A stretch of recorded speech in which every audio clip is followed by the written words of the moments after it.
Votre fonction est-elle impactée par les stratégies de votre organisation? Évidemment oui.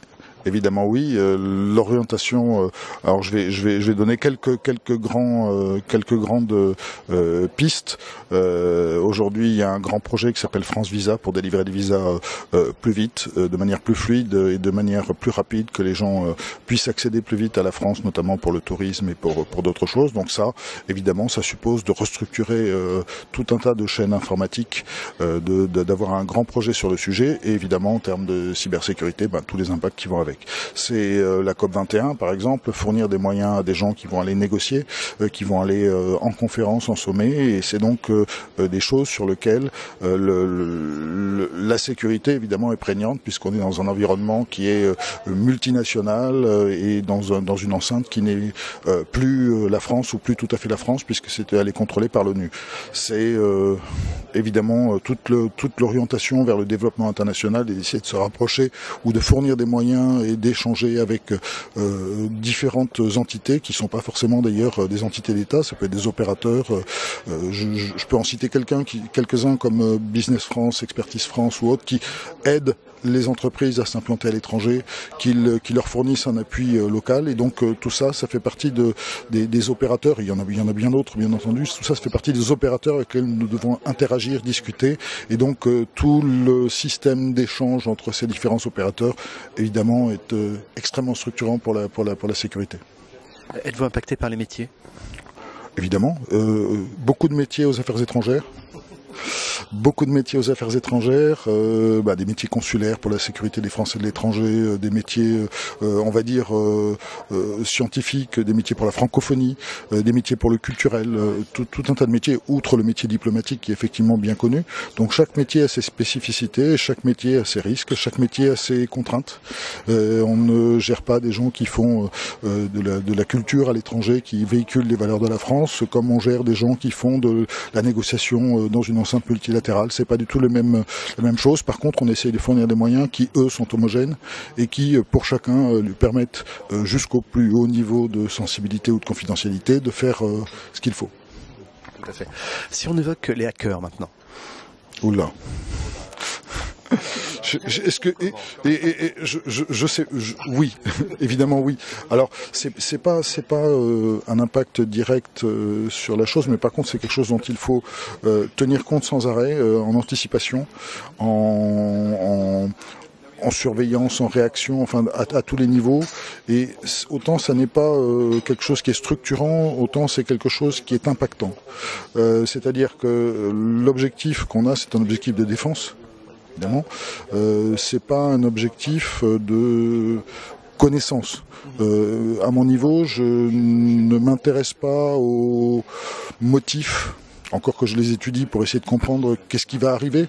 Je m'intéresse surtout à l'effet que ça produit et à essayer d'empêcher, de diminuer, de ralentir, et ainsi de suite. Et donc, au niveau des systèmes d'information, on est plusieurs d'ailleurs, hein, j'ai la grande chance d'être le RSSI du MAEDI, mais on a beaucoup de collègues qui contribuent à ça, et essayer que les choses ne rentrent pas, ou si elles rentrent, qu'elles y restent le moins longtemps possible, et dans tous les cas de figure, d'en diminuer les effets internes.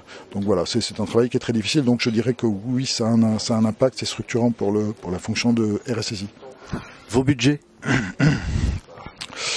On a droit à un joker? On a droit à un joker. Bon, je vais mettre oui, c'est impactant, et quand je vous ai dit tout à l'heure que ça... Ah bah voilà, c'est bon. C'est quoi, c'est top secret ou... Non, c'est pas top secret. C'est pas top secret du tout. C'est-à-dire qu'en fait, le budget sécurité est éminemment joint dans le budget informatique, et on a souvent, les priorités annuelles font qu'on est obligé de composer. Hein. Les budgets sont pas extensibles, c'est les impôts des Français, et donc le budget informatique, le budget sécurité, il n'est pas extraordinaire. Donc a contrario, ça impose d'être débrouillard, astucieux, intelligent pour au mieux employer les moyens, et on espère qu'on y arrive. Et vous voyez que vous y répondrez très bien, même sans utiliser le joker à la limite. Oui, mais bon, c'était juste pour le fun. Quelque part, le budget, c'est pas quelque chose qui est... c'est quelque chose qui est majeur, mais qui n'est pas un empêchement. C'est-à-dire on peut trouver d'autres solutions. Il n'y a pas que des solutions techniques, il n'y a pas des solutions où on peut se faire aider, il y a aussi des solutions où on peut s'organiser et être en autonomie. Et c'est vraiment ce que je vise, c'est avoir une autonomie de capacité du moment que j'ai l'information suffisante ou que nous avons l'information suffisante pour défendre les moyens. Les technologies? Alors les technologies, évidemment, les technologies c'est quelque chose qui est tout à fait structurant. Si nous n'avions pas les téléphones mobiles, les tablettes et les ordinateurs portables, la mobilité informatique que nous devons mettre en œuvre serait compliquée. Donc on est évidemment sur une dépendance technologique. Il y a certaines choses, notamment en termes de défense, qui nous sont permises justement parce qu'on a des outils technologiques, des outils qui savent filtrer, qui savent contrôler les flux, qui savent écouter les flux pour vérifier qu'il n'y a pas de choses malveillantes, qui savent protéger le poste de travail, qui savent chiffrer les disques, qui savent... La technologie est évidemment structurante pour nous, mais par contre la technologie n'est jamais qu'un outil pour faire des différentes choses.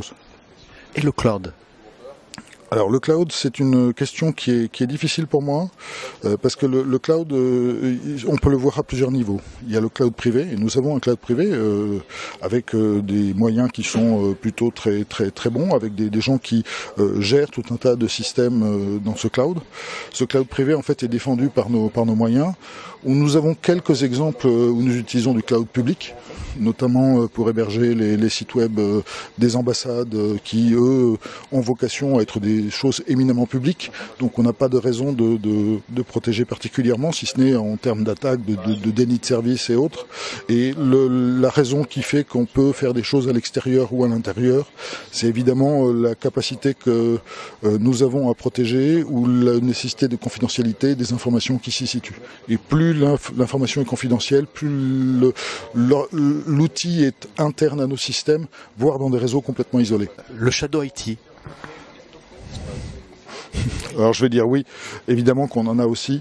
C'est d'ailleurs souvent parce qu'on n'a pas été en capacité de fournir des outils suffisamment rapidement, bien qu'on soit plutôt performant, ou que les utilisateurs ont pensé qu'ils savaient mieux faire que ce que la DSI aurait pu faire. Et assez souvent, c'est cause de problèmes parce qu'il y en a des vraies vulnérabilités dans certains points.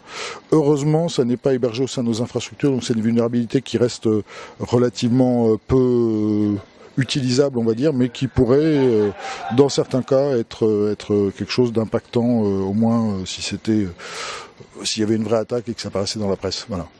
Mais bon, jusqu'à présent, on essaye de surveiller tout ça, et c'est pas vraiment du Shadow IT, c'est plutôt du Grey IT, c'est-à-dire on le connaît, on en connaît les avantages et les inconvénients, et on est prêt à réagir et à aider et à assister.